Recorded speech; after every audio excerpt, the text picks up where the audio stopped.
Chers auditeurs, bonjour et bienvenue sur Digital Mag, le média 100% digital. Aujourd'hui, nous allons passer en revue l'actualité numérique de la semaine du 16 au 22 février 2026 et voici les principaux titres. Le système d'information d'Air Côte d'Ivoire victime d'une cyberattaque. Échange de vœux de nouvel an entre Djibril Ouattara, la RTCI, l'ANSUT, l'ANSI, la SNDI et le secteur privé. La solution Nounou Minute, une innovation au service des familles. Cité du numérique et de la culture, où en sommes-nous? Le Gothic choisit ses dirigeants et définit ses priorités 2026-2030. Le système d'information d'Air Côte d'Ivoire victime d'une cyberattaque.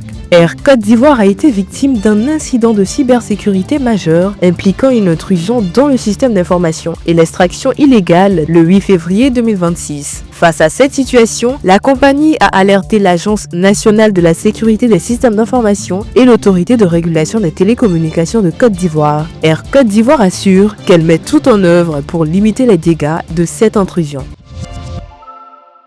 Échange de vœux de nouvel an entre Djibril Ouattara, la RTCI, l'ANSUT, l'ANSI, la SNDI et le secteur privé. Le 16 février 2026, le ministre de la Transition numérique et de l'Innovation technologique Djibril Ouattara a reçu les vœux de nouvel an des structures sous sa tutelle et des acteurs du secteur privé. À cette occasion, le ministre a tracé les grandes lignes de son action. Avancer ensemble avec méthode, transparence et responsabilité pour faire du numérique un levier de transformation pour notre pays. La solution Nounou Minute, une innovation au service des familles. Adjimi Taïba Nelly et son équipe ont lancé leur nouvelle solution dénommée Nounou Minute au siège d'Impact Lab à Cocody. Ce projet est une application mobile dédiée à la recherche de personnel domestique et de services liés à la petite enfance. L'objectif est de simplifier le quotidien des familles, de valoriser les talents locaux et de garantir la sécurité des services domestiques. Cité du numérique et de la culture, où en sommes-nous? Le ministre de la Transition numérique et de l'Innovation technologique était chez son homologue de la culture et de la francophonie, Françoise Remarque, au 4e étage de la Tour B pour des discussions autour de la valorisation du patrimoine culturel ivoirien par des outils numériques. L'objectif, créer une synergie entre innovation et culture, promouvoir les talents locaux et assurer la souveraineté numérique du projet.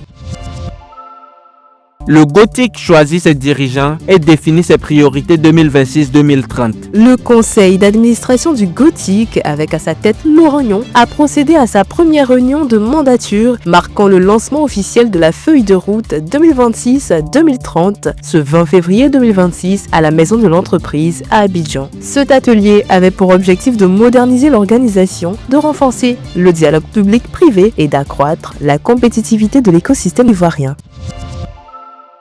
C'est tout pour aujourd'hui. Merci de nous avoir écoutés et à la semaine prochaine pour un nouveau numéro.